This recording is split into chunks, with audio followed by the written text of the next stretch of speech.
English Learning Point BD, your private tutor. Dear learners, আসসালামু আলাইকুম। আজকের আলোচনায় থাকবে কমপ্লিটিং স্টোরি। কমপ্লিটিং স্টোরি কি, কমপ্লিটিং স্টোরি কিভাবে লিখতে হয়, এর শুরুটা কিভাবে হবে, এর শেষটা কিভাবে হবে, এবং এই কমপ্লিটিং স্টোরি একটা ফরম্যাট ব্যবহার করে অনেকগুলো কমপ্লিটিং স্টোরি লেখা যায় কিনা, এবং কত ধরনের কমপ্লিটিং স্টোরি পরীক্ষায় আসতে পারে। তো কথা না বাড়িয়ে চলে যাচ্ছি সরাসরি আলোচনায়। তো যাবার আগে আপনাদেরকে শুধু এইটুকু বলবো, আপনারা যদি আমার চ্যানেলে একদমই নতুন হয়ে থাকেন এবং এখন পর্যন্ত আমার চ্যানেলটিকে সাবস্ক্রাইব না করে থাকেন, তাহলে অবশ্যই চ্যানেলটিকে এখনই সাবস্ক্রাইব করবেন এবং পাশের বেল আইকনটিও বাজিয়ে দিবেন। আর আমার ভিডিও যদি আপনার ভালো লাগে তাহলে ভিডিওতে অবশ্যই একটি লাইক করে দিবেন। তো চলুন দেখা যাক কমপ্লিটিং স্টোরি আসলে কি। কমপ্লিটিং স্টোরি হচ্ছে একটা গল্পের 2 লাইন অথবা 3 লাইন পরীক্ষাতে দেওয়া থাকবে। আপনাদের কাজ হচ্ছে সেই 2 লাইন বা 3 লাইনের উপরে বেস করে একটা পুরো গল্প তৈরি করা, অর্থাৎ আপনার নিজের মতো করে একটা গল্প তৈরি করতে হবে। এই হচ্ছে কমপ্লিটিং স্টোরির মূল বিষয়। এখন প্রশ্ন হচ্ছে কমপ্লিটিং স্টোরি পরীক্ষা কয় ধরনের রয়েছে। পরীক্ষাতে আপনাদের 2 ধরনের কমপ্লিটিং স্টোরি আসবে। একটা হচ্ছে অতীতের কোনো শিক্ষামূলক গল্প, যে গল্পের মাধ্যমে একটা শিক্ষা দেওয়া হয় এবং যে গল্পটি দীর্ঘদিন থেকে চলে আসতেছে এবং বিভিন্ন বই পুস্তকে বিভিন্ন ইতিহাসের পাতায় আমরা এই গল্পগুলো দেখতে পাই। যেমন হতে পারে রবার্ট ব্রুসের গল্প, মানে অনেস্ট উডকাটারের গল্প, তারপরে হতে পারে বায়েজিদ বোস্তামের গল্প। এরকম বিভিন্ন ধরনের গল্প আপনাদের পরীক্ষাতে আসবে। আরেকটি গল্প হচ্ছে একদমই নতুন একটা গল্প, যে গল্পটি হচ্ছে ধরেন আমরা বলে দিলাম যে জাহিদ একটা স্কুল বালক, সেই স্কুল থেকে বাড়ি ফিরছিল, হঠাৎ সে রাস্তার মাঝে একটি অসুস্থ লোককে দেখতে পেল। এই পর্যন্ত ধরেন আপনাদের পরীক্ষায় প্রশ্ন রয়েছে। এখন এই গল্পটার এই 2-3 লাইনের পর থেকে আপনাকে নিজের মতো করে একটা গল্প তৈরি করতে হবে। তাহলে পরীক্ষাতে 2 ধরনের গল্প আসবে। একটা হচ্ছে বিভিন্ন শিক্ষামূলক গল্প, যদিও প্রত্যেকটা গল্পে একটা শিক্ষা থাকে, তারপরে আমরা বলবো যে একটা শিক্ষামূলক গল্প মানে যেটা পূর্বে থেকেই চলে আসতেছে, যে গল্পের একটা আপনি নিজে থেকে কোনো কিছু রচনা করতে পারবেন না, গল্পটা যেমন ছিল আপনাকে সেভাবেই লিখতে হবে। আর একটা হচ্ছে যে গল্পটা নতুন, যে গল্পটার আপনি নিজের মতো করে লিখতে পারবেন, মানে আপনার মেধার উপর ডিপেন্ড করবে যে আপনি গল্পটাকে কিভাবে শেষ করবেন। এই হচ্ছে 2 ধরনের গল্প পরীক্ষাতে আসবে। এখন প্রশ্ন হচ্ছে এই গল্পগুলো কিভাবে শুরু করতে হয় এবং কিভাবে শেষ করতে হয়। তারপরে আমরা শিখব যে এই গল্পগুলোর শেষে আমরা কি লিখব এবং একটা ফরম্যাট ব্যবহার করে গল্পগুলো মানে বা কমপ্লিটিং স্টোরি করা যাবে কিনা আমরা ধীরে ধীরে জানি। তো আসুন গল্প কিভাবে বা কমপ্লিটিং স্টোরি কিভাবে কমপ্লিট করতে হয়। তো প্রথমে আপনি যেটা করবেন সেটা হচ্ছে, প্রথম কাজ হচ্ছে আপনার গল্পের একটি নাম ব্যবহার করতে হবে। একটা হচ্ছে গল্পের নাম, মানে আপনি যে গল্পটা লিখছেন সেই গল্পের একটা নাম, অথবা এটাকে আমরা শিরোনামও বলতে পারি, যে গল্পের শিরোনাম। প্রথম কাজ আপনার গল্পের একটা শিরোনাম দিবেন। দেওয়ার পরে আপনার পরীক্ষার প্রশ্নে যে গল্পটি এসেছে, যে 2-3 লাইন দেওয়া আছে, সেই 2-3 লাইন আপনি লিখে যাবেন, সেই 2 লাইন লিখবেন। 2-3 লাইন লেখার পরে এই গল্পটাকে আপনাকে শেষ করতে হবে। আপনার এই গল্পটা যেরকম আছে বা যেরকম ভাবে শেষ করার কথা আপনি সেভাবে গল্পটা শেষ করবেন। শেষ করার পরে সর্বশেষ আমরা এটা গল্পের বডি বললাম, যে এটা গল্পের বডি, মানে আপনার গল্পটাকে শেষ করতে হবে। গল্পটা শেষ হয়ে গেল, শেষ হওয়ার পরে লাস্ট একদম শেষের দিকে লিখবেন মোরাল। মোরাল লিখবেন, অর্থাৎ এই গল্প থেকে আপনারা কি শিখলেন, এই গল্পে থেকে আপনারা যেটা শিখলেন সেই মানে শিক্ষাটা কি সেটার একটা মোরাল দিতে হবে। এইটা আপনার বিভিন্ন রকমের প্রবাদ বাক্য ব্যবহার করতে পারেন।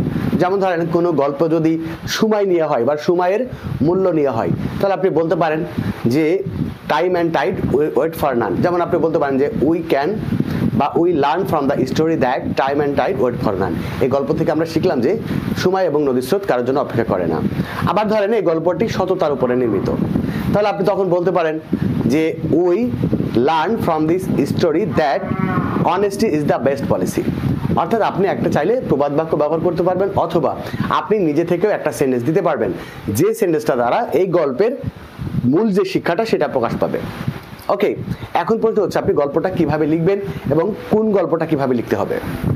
আমি আগেই বলেছি গল্পটা 2 রকম। একটা হচ্ছে অতীত থেকে যে গল্পটা দীর্ঘদিন থেকে চলে আসতেছে, যেমন অনেস্ট উডকাটারের গল্প, বায়েজিদ বোস্তামের গল্প, তারপরে হচ্ছে রবার্ট ব্রুসের গল্প, তারপরে কিং মিডাসের গল্প, এইরকম যে গল্পগুলো দীর্ঘদিন থেকে চলে আসছে, সেই গল্পগুলো আপনি কোনো কিছু পরিবর্তন করতে পারবেন না। অর্থাৎ ওই গল্পটা যেভাবে শুরু করা আছে, যেভাবে শেষ করা হয়েছে, এই গল্পটাকে আপনি কখনোই চেঞ্জ করতে পারবেন না। মানে গল্পটা যেরকম আপনাকে সেভাবেই লিখতে হবে, 1 নাম্বার। 2 নাম্বার কথা হচ্ছে যে গল্পগুলো অতীত থেকে চলে আসছে না, যে গল্পটা এখনই মানে একটা চলমান ঘটনা বা একটা আকস্মিক ঘটনা দিয়ে গল্পটা তৈরি।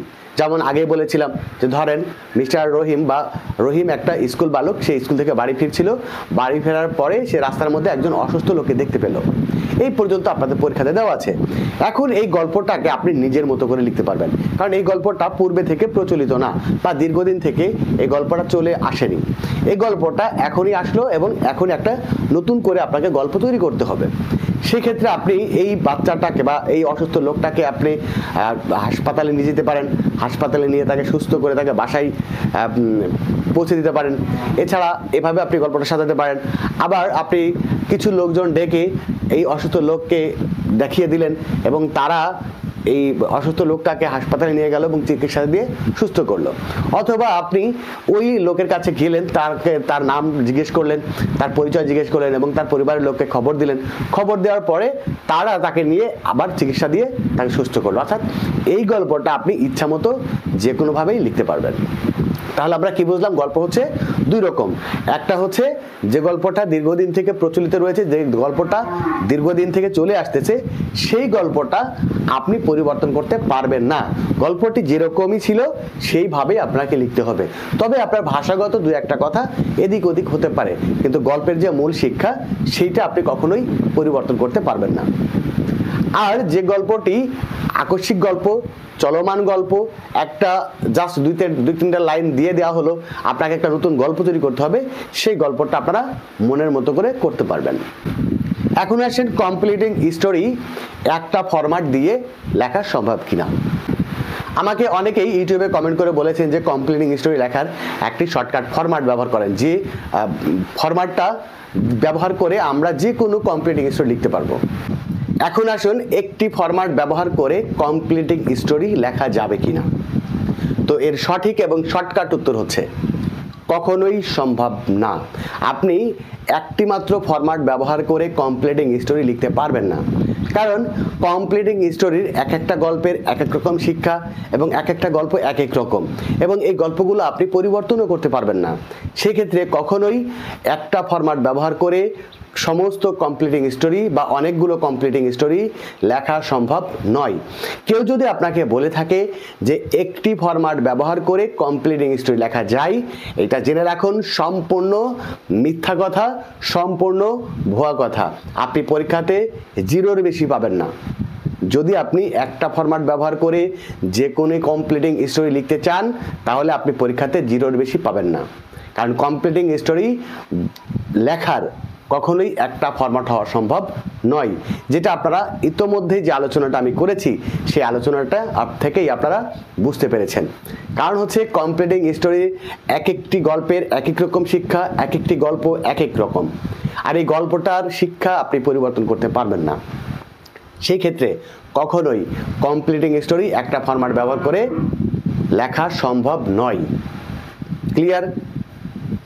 তারপরেও যদি আপনাকে কেউ বলে যে একটি ফরম্যাট ব্যবহার করে অনেকগুলো কমপ্লিটিং স্টোরি লেখা যাবে, তাহলে জানবেন এটা সম্পূর্ণরূপে একটি ভুয়া কথা। কখনোই কমপ্লিটিং স্টোরি একটি ফরম্যাট ব্যবহার করে লেখা সম্ভব নয়। আপনারা এই ধোকায় না পড়ে যে কয়টি খুব গুরুত্বপূর্ণ কমপ্লিটিং স্টোরি পরীক্ষায় আসার মতো আছে, এরকম কমপ্লিটিং স্টোরিগুলো আপনারা পড়ে ফেলবেন। পড়ে তারপরে আপনারা পরীক্ষাতে লিখবেন, আপনারা ইনশাল্লাহ সর্বোচ্চ নম্বর পাবেন। তো ডিয়ার লার্নার্স, এই ছিল আজকের কমপ্লিটিং স্টোরি নিয়ে আলোচনাটি কেমন লাগলো সেটা অবশ্যই কমেন্টস করে জানাবেন। আর যদি ভালো লাগে তাহলে ভিডিওতে একটি লাইক করে দিবেন। আর আপনি যদি আমার চ্যানেলে নতুন হয়ে থাকেন তাহলে অবশ্যই চ্যানেলটিকে সাবস্ক্রাইব করবেন এবং পাশের বেল আইকনটিও বাজিয়ে দিবেন। আর ইতিমধ্যে যদি আপনি আমার চ্যানেলটিকে সাবস্ক্রাইব করে থাকেন তাহলে আপনাকে অসংখ্য ধন্যবাদ। আজকে বিদায় নিচ্ছি। সবাই ভালো থাকবেন, সুস্থ থাকবেন। আল্লাহ হাফেজ। English Learning Point BD, your private tutor.